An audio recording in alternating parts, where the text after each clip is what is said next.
Hi, everybody. Dr. Joe here. Good morning, everybody, and good afternoon for those of you in another country. I wanted to spend a little time and talk to all of you. I have been looking at your posts. I have been paying attention to some of your questions.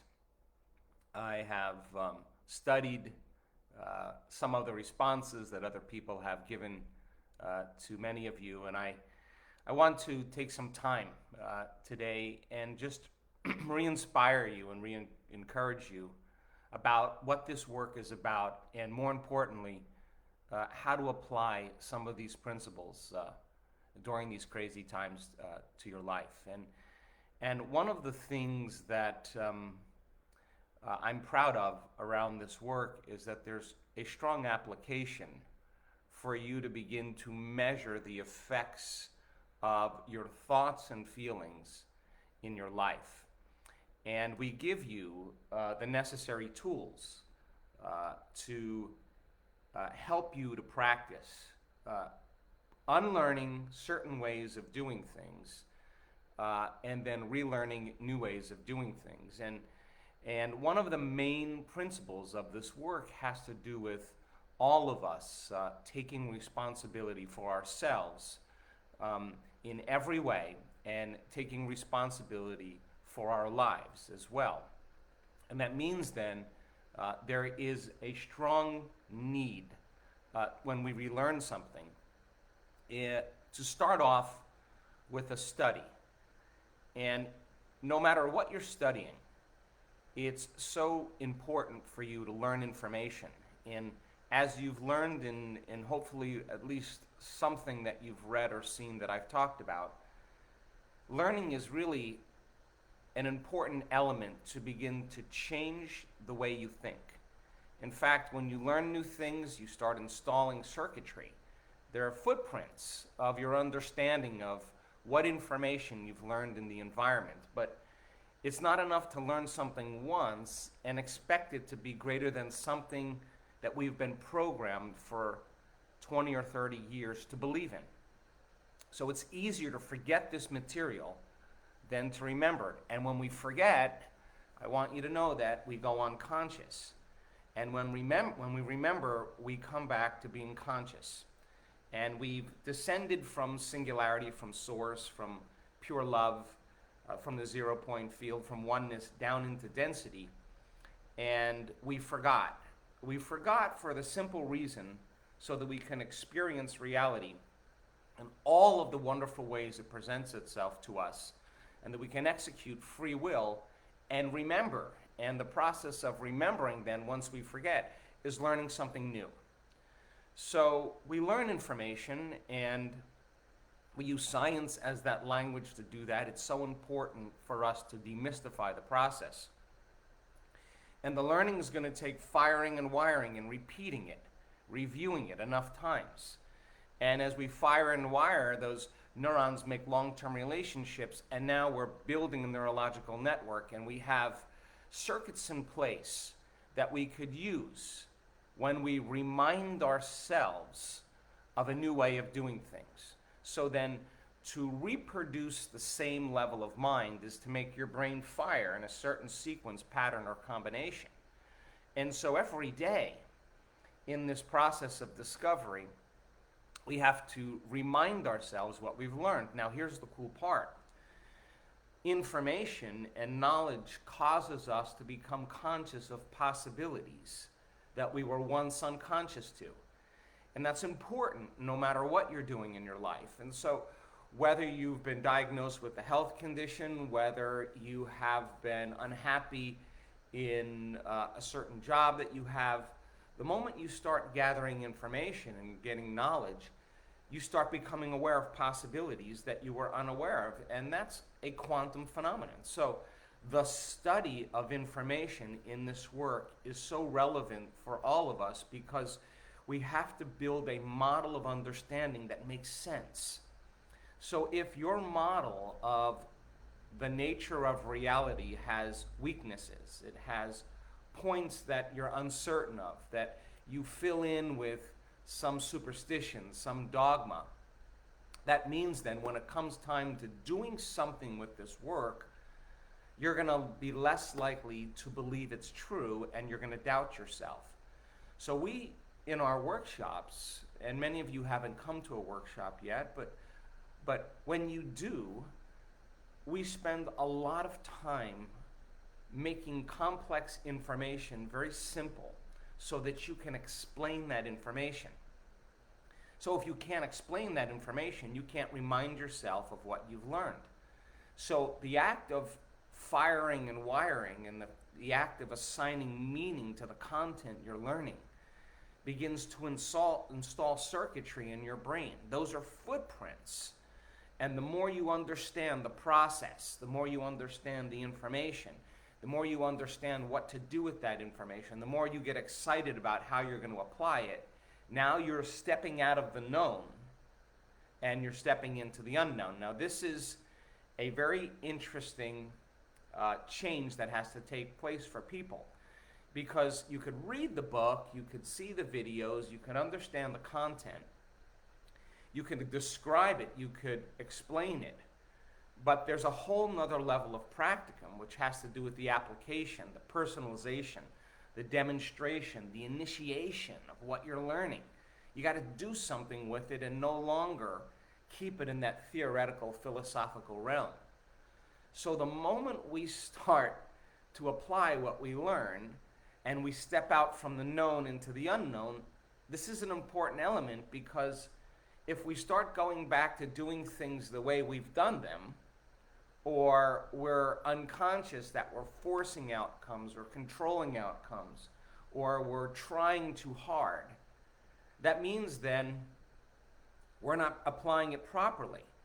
So what a lot of people do is they doubt, and then they have questions, and then they ask other people the answers to those questions, and those people may not know the answer to those questions, and they give them their greatest understanding of the information, and sometimes it's not pure, sometimes it's not accurate.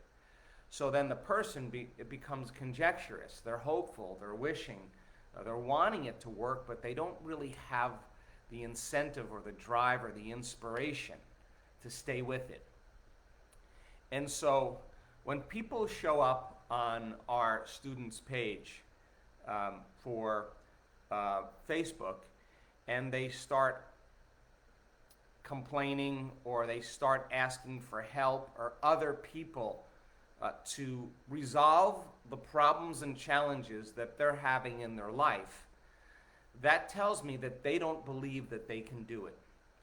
And this work is absolutely about you doing it for you, and that nobody does it for you. Now, yes, we have groups that do coherence healings, we have groups that do remote coherence healings, but those are advanced students that are working with people with serious health conditions, because they understand that they have gone through a certain amount of experiences that allow them to execute and to hit a target. But they all have sat with themselves, they've come up against their doubt, they've come up against unconscious, hardwired beliefs, attitudes, perceptions, programs.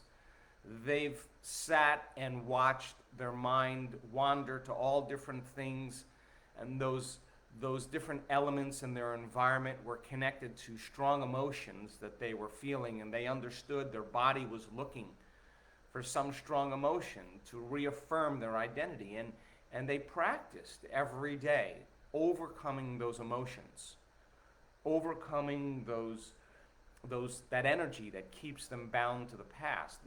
They came up against the moment where they wanted to quit, and that was a defining moment to ask themselves if they believe there's something else beyond that point. And they ventured into the unknown, and they went a little further than they thought they could go.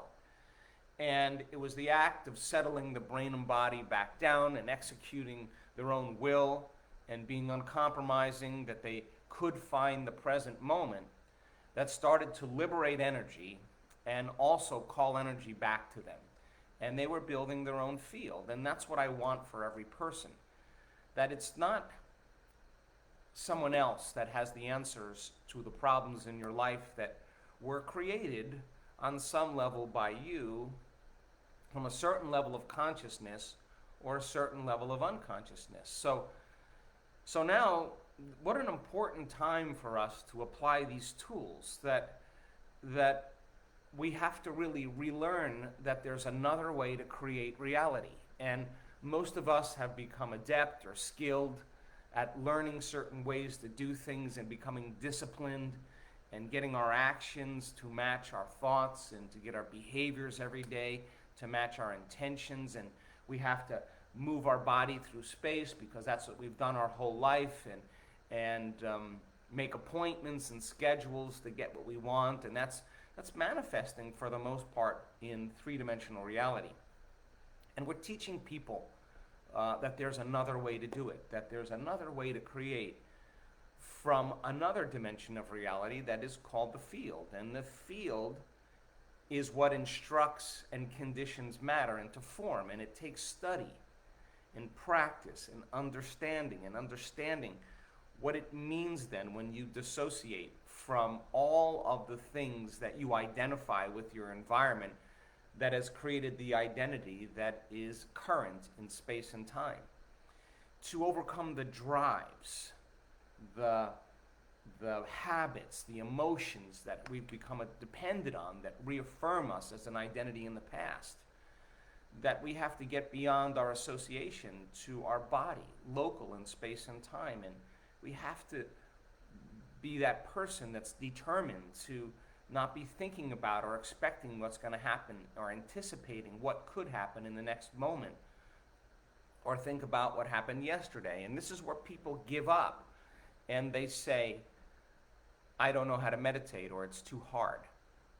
But really, what they're doing is they're disentangling from everything that has defined them in three-dimensional reality. And when they reach that creative moment where they get beyond themselves or they forget about themselves, they move into the unknown. And when you enter this place, the door, the portal to the quantum, that place where we get to be so present in the eternal moment that we see possibilities, or at least we can see outcomes and observe those outcomes as a possible future. And so there's a step-by-step methodical process that we have been working for so long with our students. And yes, you come to a week-long event and you get frustrated, you get impatient, you get angry. I've seen it numerous times. But there's too much evidence now in this work to say that it doesn't work. We have so much testimony from people still to this day. We see people send in their stories that they were able to heal their bodies, or they were able to create a new life, or they worked and finally had their mystical moment and it changed them forever. And you ask those people if it was worth it, all of the long hours in learning how to create from the field instead of from matter.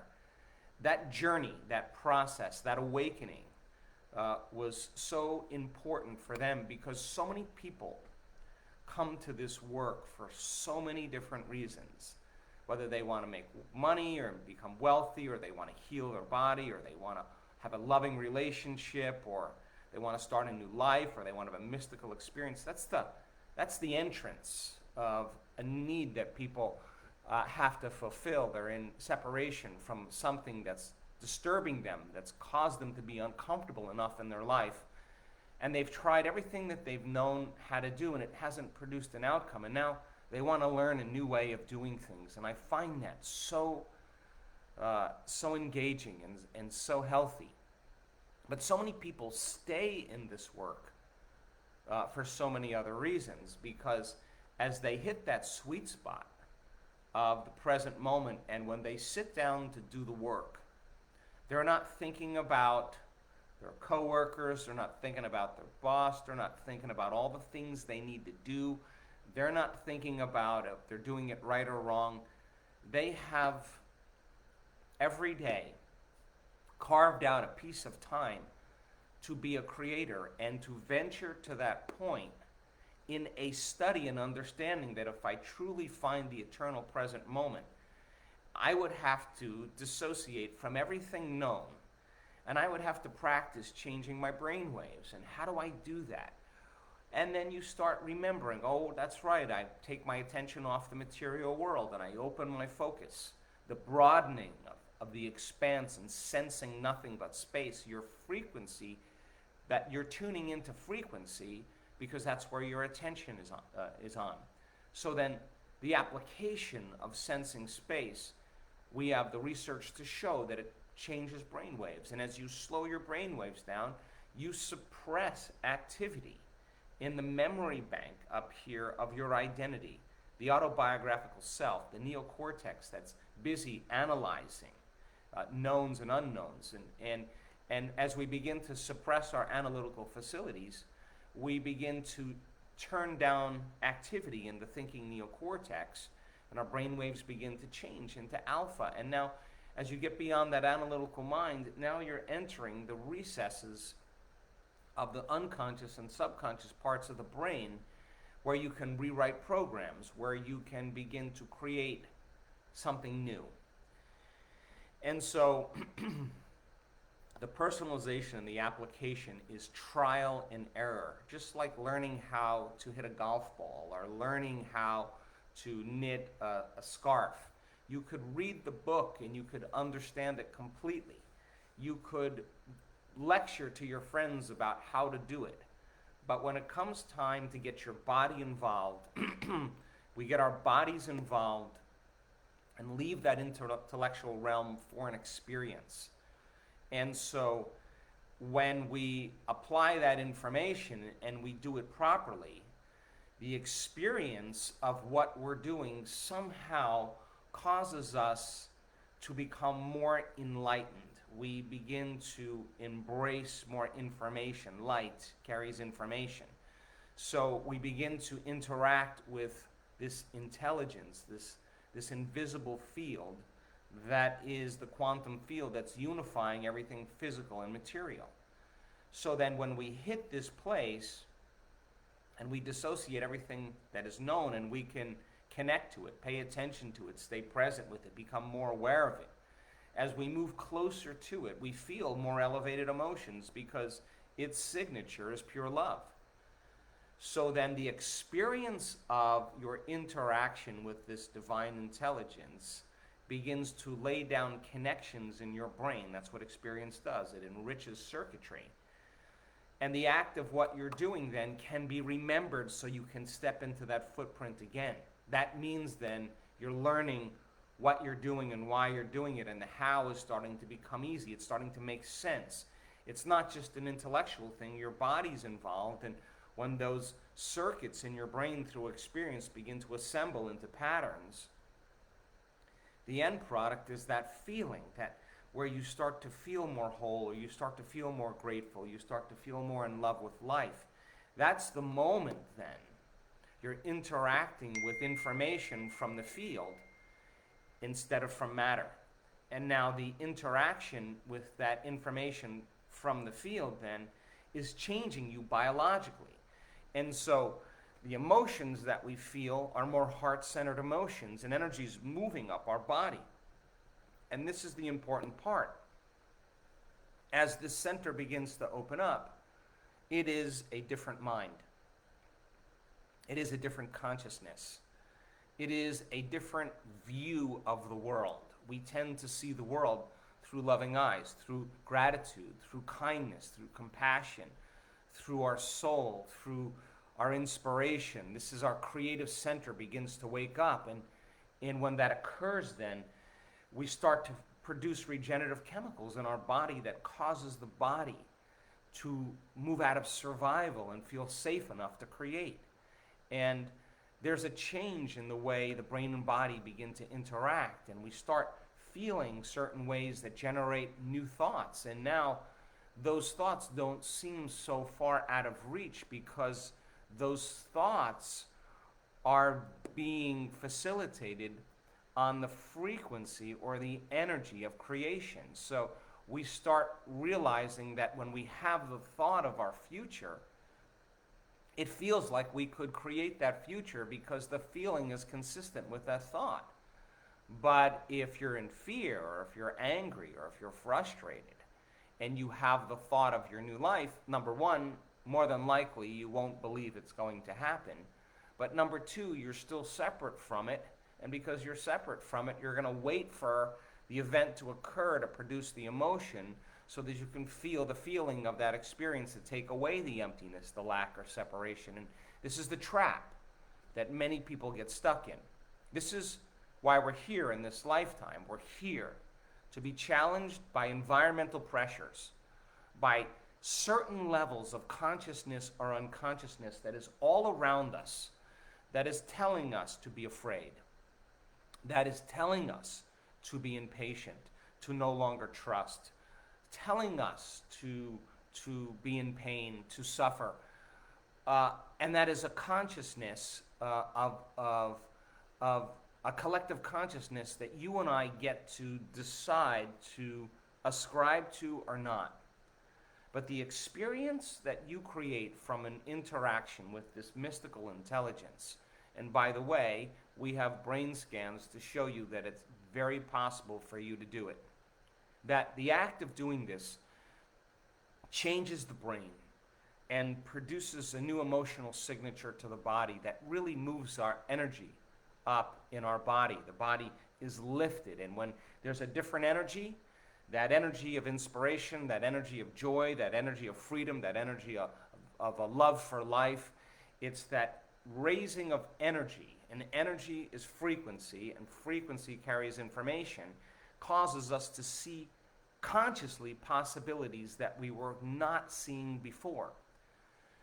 So we're here to create from the field. We're here to learn how to create from the field instead of from matter. And it's a whole nother way of doing it. And you have to be kind to yourself. You have to love the fact that you even believe that this is possible. You have to love the community of people that are doing this, that are really stepping outside of convention to do something unconventional that 15 years ago would have been considered a miracle, and now it's so common in our community. In fact, it happens on a regular basis. And so the experience that's created changes your brain, it changes its circuitry, it changes how it functions, it makes it more orderly, more coherent, and the feeling that comes to your body is not the feeling that you're used to feeling. It's a new feeling, or a different feeling, or a feeling that you felt long ago that you haven't felt in a long time. And that chemical, called an emotion, that you're feeling is in your body, is teaching your body to understand through the experience what your mind has understood. And now you're embodying the truth of that philosophy. And no one can do that for you but you. And it's the signature from the experience, either in your outer world that produces the emotion, or from some inner experience in your inner world that produces that emotion, that is going to change your genetic timeline. Because it is the experience that you're feeling through the emotion that begins to come to the body as information chemically or electromagnetically. The more elevated the emotion, the more faster the frequency, it feels less chemical and more energetic. It is that information that's making it to the cells of your body that begins to change how you make proteins, and the body begins to change by signaling new genes, and genes make proteins, and something felt right when you did it. That's the payoff. So then, it is also important to understand then that it's not enough to do it once, that the repetition of this experience, staying at it, the constant study, the constant review, the constant practice, the constant contemplation of what you're learning, and seeing if you could just refresh your mind and learn another bit of information before you go after it again, so that it's different for you. So you're working in, you are aware of certain blind spots. You're aware of certain unconscious habits that you want to change. And if you're truly engaged in the process of doing this, your meditation is no longer about pleasing God or doing it right or doing it so you don't feel guilty or how long you did it for.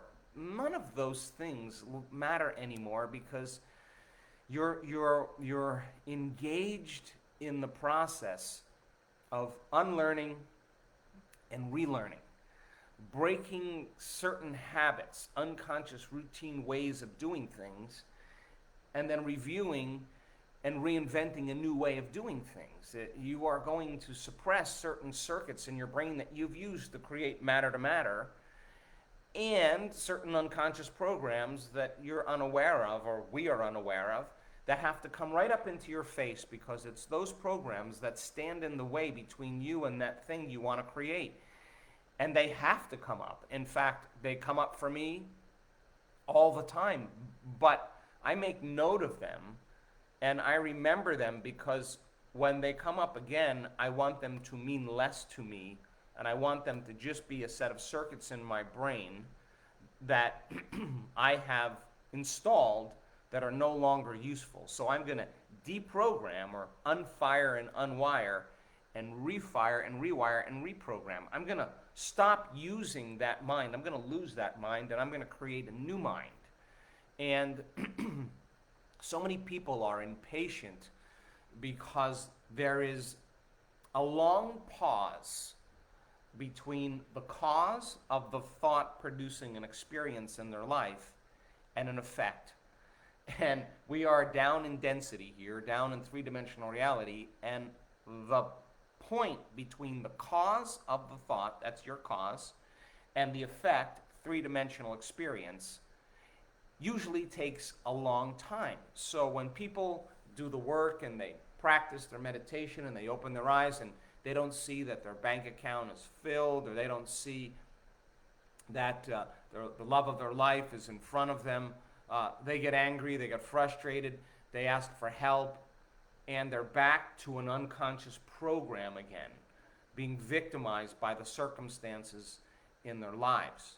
And yet, the sincere student who works every day, taking away anything that stands in the way between them and their connection to that field that is an intelligent love, the act of doing that, when they finally reach that point, they realized it was never about their healing.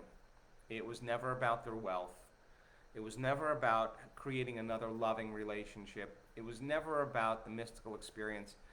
It was about them connecting to this intelligence and allowing it to move in them, to move through them, and to move all around them. And the act of understanding a formula of personal change and transformation that we have studied. And it's not the end, we're just understanding that it's useful now. And we're partnering with universities to make it better for us and to demystify it even more. But understanding the formula on how to heal, understanding the formula on how to change or create a new life is more important than the healing, because once you understand the formula to heal, you could also use that formula to create something new in your life. It's the formula that we should be focusing on, and our efforts in understanding the application of the formula is so important. So you have the experience reorganizes the circuitry in your brain. You're experiencing it, it feels real, you feel the emotion of it, and the moment you feel the emotion of it, energetically, you're on a different timeline. You're heading to a new future. It was that emotion, energy and motion, that's feeding the body. And if we do it properly, the inner experience has to happen before the outer experience can happen. But many people are hypnotized and fooled into believing once the outer experience happens and takes away this pain, takes away this emptiness, then I'll be happy. But that's not how it works, because we have to have the inner experience be so conditioned neurologically in our brain and emotionally in our body. In other words, when you feel from an interaction in your meditation, something clicks, and you feel that emotion, the emotion that you're feeling is changing how you normally feel. And when you start feeling differently, you're all of a sudden going to pay more attention to the pictures in your mind. And those pictures seem more real because you pay attention to what you think is causing it. And now you're remembering your future. And it only takes a clear intention, seeing that future with an elevated emotion, to begin to change your brain and body to look like it's happened already. This is how it works. So then when we change our inner experience, it's outpictured in our outer world. And all of a sudden now, we have the circuits in place to see more of reality. In quantum physics, they say there is no out there. There's only in here.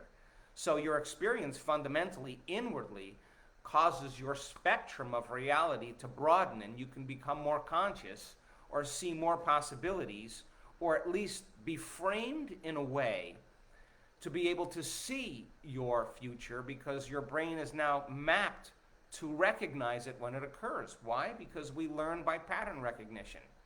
If the pattern isn't installed, you'll walk right past your new relationship. You'll never see it because you haven't created it to be able to see it in the first place. So then people's impatience then, when they do it once and they felt like they connected and they say, oh wow, the pain in my back went away, but I don't understand why my bank account isn't full. Well, the pain in your back that went away is telling you you've just moved your body a little further out of the past. You shouldn't give up. In fact, you should see it as a strong signal that you're doing something right, and it should be the reason why you get up the next day to want to be able to evolve that experience. So then people who stay with it and they keep practicing over and over again and they keep doing it, these are the people that demonstrate greatness. They're not dragging their body to sit down to do their meditations every morning because they feel like they have to. They're in pursuit of something intangible, and now all of a sudden they're believing a little bit more in their future, and they're believing a little bit more in themselves. They're not asking anybody any longer. They're not begging or asking or wishing that their problems go away. All of a sudden they're realizing if they can change their energy every day and somehow remind themselves of that future with a coherent brain, and they could fall in love with that future with a coherent heart, an elevated emotion, they're changing their energy. They're tuning in to an energy that keeps them aligned with that future. And they have to repeat it every day because the repetition of reproducing and evolving an experience starts to cause the brain and body to begin to unify. And it's the practice of this where we've done it so many times that our body now can do it as well as our mind. It's implicit in us. It's subconscious. It's who we are. It's innate in us. It's easier. It's familiar. We know what we're doing, and we don't have to try as hard. No matter what we learn in our lives, there's an economy that takes place in the brain and body when once we wire it, it gets easier. And imagine the act of manifestation, the act of creation can become as easy as anything you've learned to do that you've made a skill or a habit. That's where I want our community to be. And yes, certain people are practice it more, and they produce outcomes, and they can change their brain waves in a very short amount of time. And it doesn't matter what they eat. It doesn't matter how long they've been meditating. It doesn't matter how old they are, how young they are, how healthy they are, how sick they are. They just understand how to do it.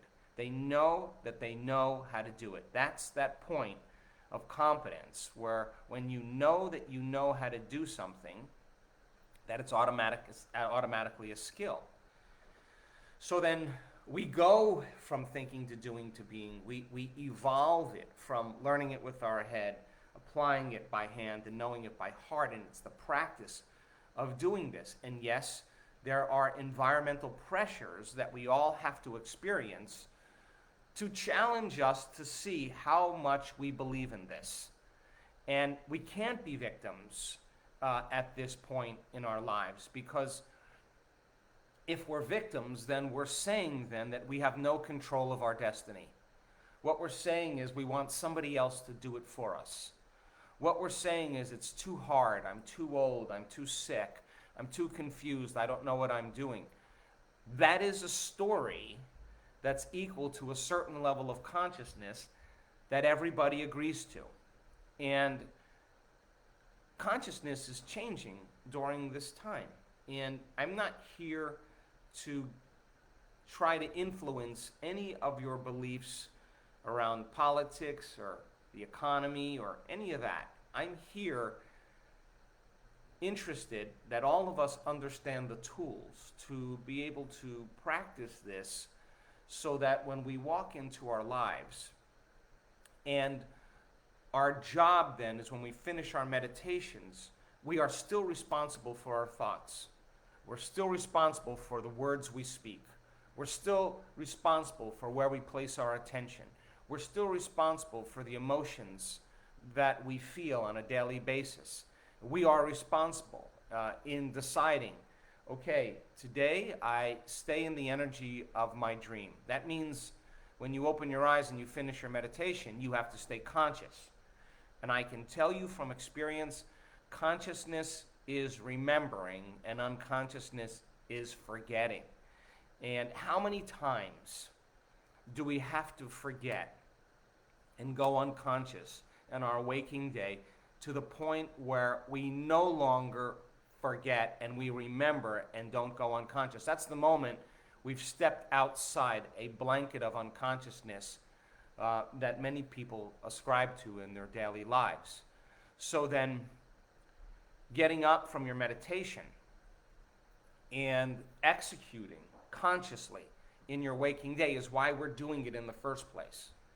We're doing it so that we can embody the energy of our future and stay in our hearts and self-regulate and not be bumped off that timeline that we've created in our future, and to not give an excuse that it's a certain person or a certain condition or a certain problem or a certain global event that's controlling the way we are going to feel and the way we are going to think for the rest of our day. That we would then be back to a certain level of forgetting or unconsciousness. And if I said to you, why are you unhappy? And you told me all the reasons why you were unhappy. Then, and I said to you, so that problem, that political event, that global circumstance is controlling the way you feel and the way you think. Well, then now you're at the same level of consciousness as many people who can't see a solution. So then, if you could then stay in the energy of your future with your eyes open, now this is the big leagues.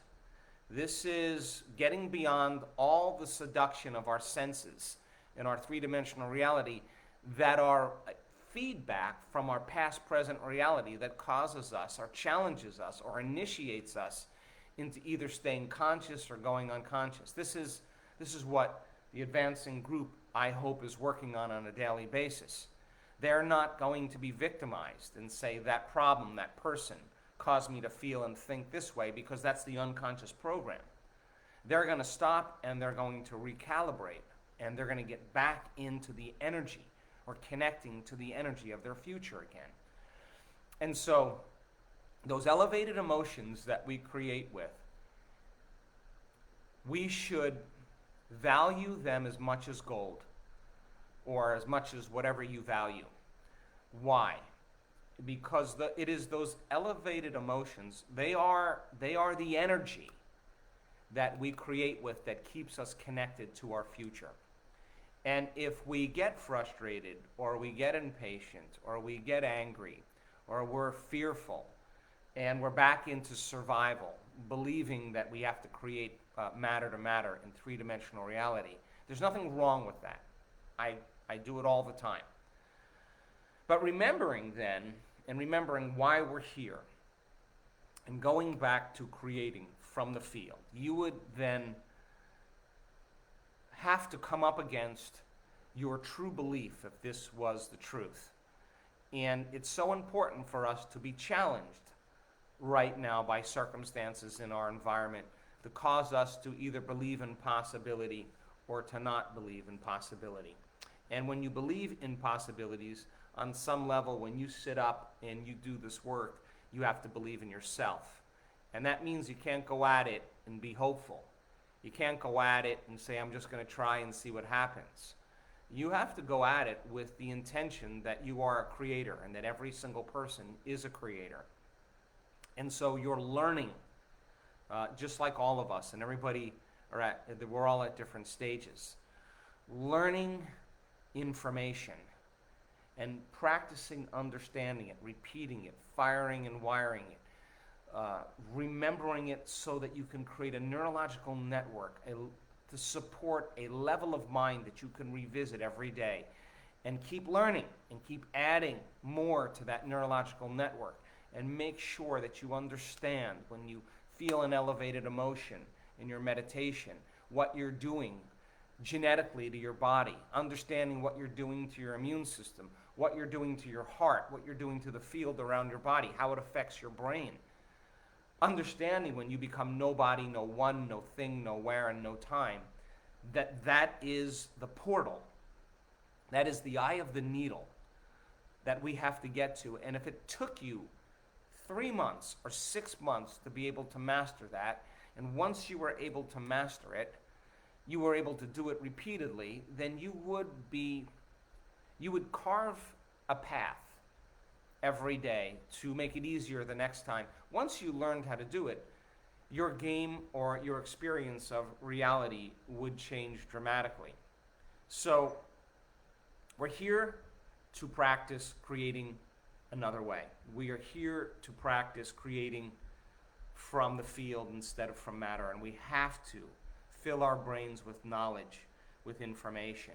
We have to be astute in practicing this information every single day. We have to be greater than whatever condition in our environment that naturally people would feel, because remember, energy is commingled with consciousness. Frequency, information, they're connected. The moment you react to a circumstance in your life that creates an emotion, that emotion is a certain level of energy, and that certain level of energy has a certain level of consciousness that goes along with it, or a certain level of awareness or unawareness that goes along with it. And so if we prime our brain and body to be greater than the conditions in our environment and to keep our energy up the entire day and sustain that state, and yes, of course, we lose it here and there, but keep making our way back and keep changing our energy and keep practicing it with your eyes open, whether you're at the traffic light, whether you're standing in line somewhere, whether you're washing dishes, it doesn't matter. It's just that, can I do it with my eyes open as well as with my eyes closed? So I want to empower you during these times to deepen your understanding of what you're doing and why you're doing it. That many people come to this work for all kinds of reasons, and then they realize that what they really always wanted was a relationship or a connection to this invisible field of information that has always been within them and all around them. And they make that relationship a priority. They want to investigate and explore. That they're not doing it out of the have to. They're doing it because they're curious. They're doing it because they're wondering. They're doing it, they want to try it out and see if it actually works. And so they stay in this work because there's support in a community of people that will see the same outcome for you if you believe in that outcome, and they'll support you in that outcome. That they won't support you for too long if you choose to suffer or choose to be a victim. They'll see it for what it is, and they'll encourage you and remind you to see it another way. That people stay in this work because they realize that once they started creating the wealth and the love and everything they had, all they really want to do is be part of a living organism that can contribute to one another, that can take care of one another, that will support one another, that will honor one another, that will inform one another, that will heal one another. That's why they stay, and they want to move closer and closer to wholeness. And when we become more whole, and we create from the place of wholeness, instead of separation, instead of lack, instead of polarity or duality, then the outcomes in our life should be quicker. In other words, creating from an elevated consciousness, from a greater energy, the time between cause and effect is lessened. And that means then we're more connected to that field.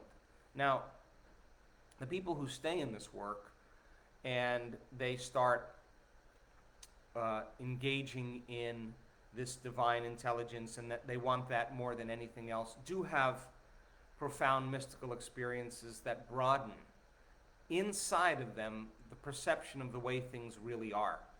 And they just want to keep removing those layers and removing those masks. But they all started as beginners, just like me.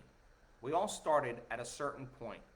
We all had questions, and believe me, I have as many questions as you do, but I'm not the type of person that is going to give up on my question and give up on believing that this is true. I'm going to work to find the answer that satisfies that question so that I can put more of my attention and energy into the process. And I want you to be a student in life. I want you to constantly strive for a greater level of understanding. I want, when you fall from grace and things don't go well, or you have a tough day, to understand that there's one place you could always go, and that's within.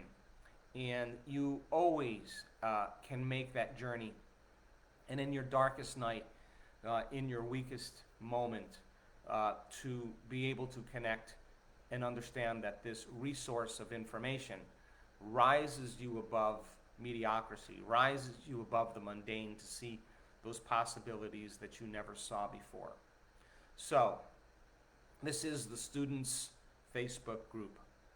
I'm going to ask you in this group to be wise in deciding what you post and how you post it, to really truly have a conversation that breeds possibility for one another, that nobody should be doing this work for you, that you have to do it for you. That's a sovereign being that's taking responsibility for themselves and their lives. And yes, we always would love some help, but you have to be out of the known and peeling away those layers that's standing in the way between you and your connection to that invisible field of information.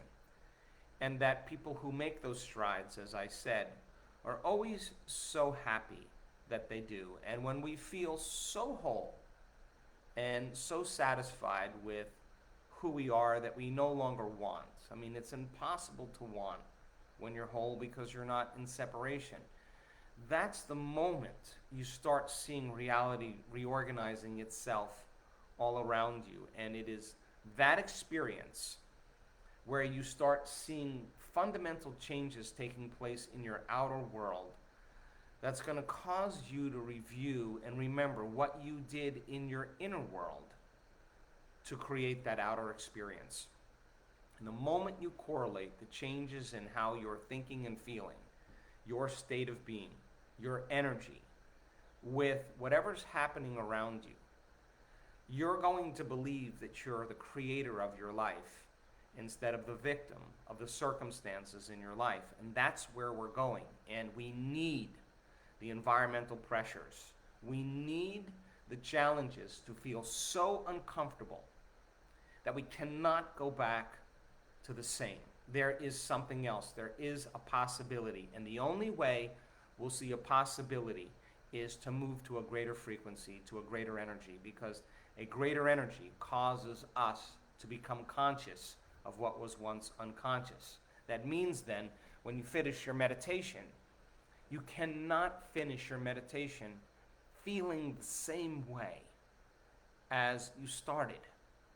And if it took you an extra hour to get to that point, I promise you the next day it'll be a little easier. I promise you you'll be less reactionary to the news. You'll be less reactionary and judgmental of other people.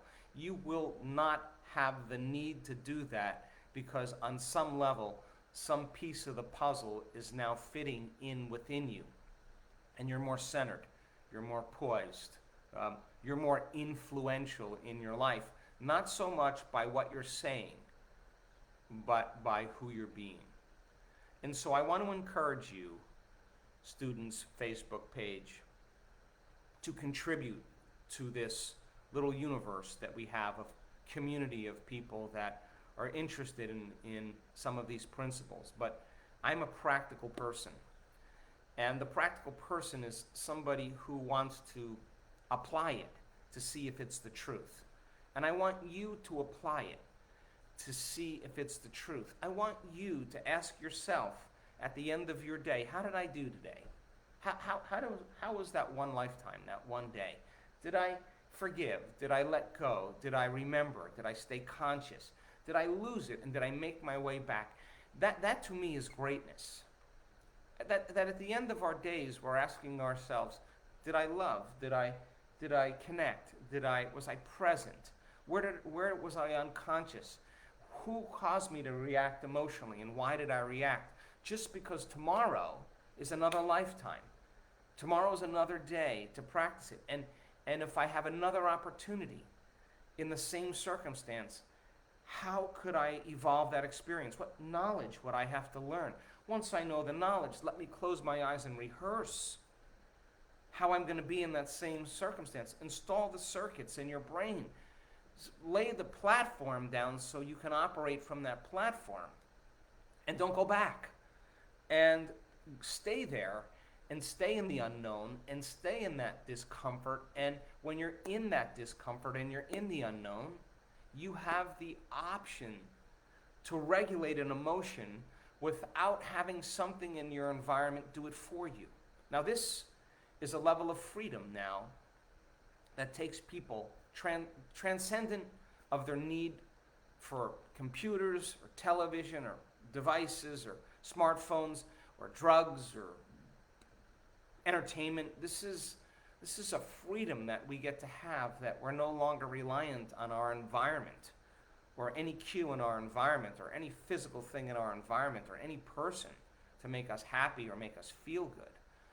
When we have the path of wanting that for ourselves every single day in our lives, now we get to be the example to show people that there is another way, there is a better way. And we have such interest right now in the academic world. And we've made such strong relationships and strong inroads with scientists that they have to be open-minded to what we're doing. The evidence, the research is so outstanding. I was saying to a friend last night, some of the data that we're getting back is telling me that this is the truth. And we have to covet it. We have to protect it. We have to live it. We have to embody it. Not in a righteous way because of our own anger or our own imbalance that we want to convince the world that this is the way. It's not what we want to do. We want to offer truth in a simple way, our best understanding of the truth, and then give people opportunities, numerous opportunities, to apply it and to experience it. And nobody is so special to be excluded. It just takes learning, remembering, firing and wiring, applying, asking the question, looking for answers, and if you don't have the answer, go find it. Go find your best understanding of the answer of somebody who's been in a situation like you that found the solution. and tune in to possibilities every day in your life. And while everybody else is playing at a blanket of consciousness or unconsciousness, somehow we have to pierce through this veil of unconsciousness. And it takes energy, and it takes effort, and it takes constant work and repetition. But I'm telling you, people are doing it. And when they pierce through that veil, when they pass through the illusion, when they break free of a collective consciousness, and they see possibilities that they never saw before, they're not so interested in standing on the mountaintop and screaming and trying to get everybody to believe in the same thing that they believe, or trying to wake people up. What they want to do is they want to demonstrate to others in their life, in a state of love and grace, what it looks like. And when you can demonstrate what it looks like to other people, they will pay attention to you, because we're at a point in evolution now where people want to know the truth. And they want to understand the truth. And they want it to come from a source that they can depend on. And there's nothing better than another human being showing another human being what the truth looks like. Whether they've healed themselves from a health condition, whether they've turned around their life, whether they've healed from their past, whether they've healed from their medications, whether they've created wealth, whether they've created mystical experiences that they never thought they would ever have. That door that opens, we want to keep open on a daily basis. And it's you and I then that have to knock on that door, and we have to keep that door open, and we have to know how to pass through it and be creators of our lives instead of victims of our lives.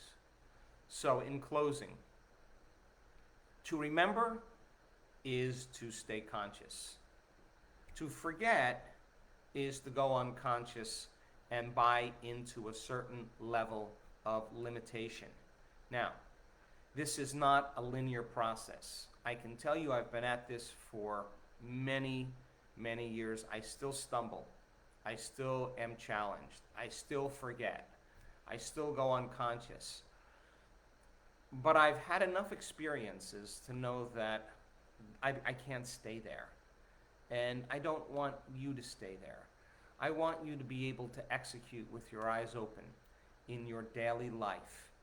That when you start seeing the fruits of your efforts from the seeds that you've sowed even months ago, when the dam breaks open and it starts to happen, and you say what so many students say, it's so easy. I just had to keep overcoming. I just had to keep overcoming. And the act of overcoming brought you joy, brought you satisfaction, brought you wholeness and love. And you started wanting less. All the things you thought you wanted, you no longer want, because you feel like you have them. That's the place where we're moving to the eye of the storm. We're in the center point there, where there's no polarity. We're neutral. We're walking that perfect path right down the middle where possibility exists. That sweet spot of the eternal now. And we have access to that. So, little time out of your busy lives every day to forget about your life. Forget about every element of your life, and forget about you and your life to create a new life. To get beyond your body just for a period of time so that you could heal or change your body. To fall into that present moment where you're not expecting or anticipating what the next moment is going to look like, or what happened in the past moment, that you're so present with what you're doing that you lose track of space and time. That's the creative element, and the fruits of your efforts are never unnoticed by that intelligence that's observing you into life. So let's make this place, all of us, this little forum, this little universe of students at all different levels, let's make it a contribution to one another. Let's support one another. Let's inform one another. Let's love one another. Let's provide the truth for one another. Let's have engaging conversations that cause you to be thinking about that the rest of your day than something else that would rob you from your joy or rob you from the energy that you need to create a new life with. So I will be back at some point. The last time I was with you was July. I will make sure that I come back and that we visit again, and that you continue on this journey in doing this work. And thank you so much for your belief in this, and in belief in possibilities. And those of you that do the work every day, bless you for your interest in understanding that there's more to reality than meets the eye. So thank you so much. I hope all of you have a wonderful weekend, and I'll see you again very soon.